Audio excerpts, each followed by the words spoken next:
Jo crec que el mur de pagament també ofereix la possibilitat de que la nostra audiència o una part de la nostra audiència tingui una relació, una complicitat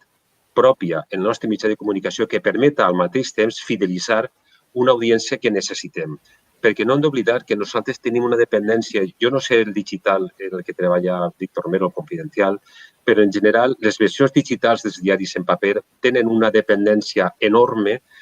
tant de Google Orgànics, de SEO, com de les xarxes socials a l'hora de tindre tràfic d'audiència.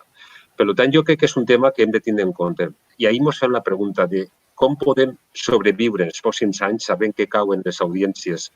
en general, sabent que cauen els ingressos en general, com podem sobreviure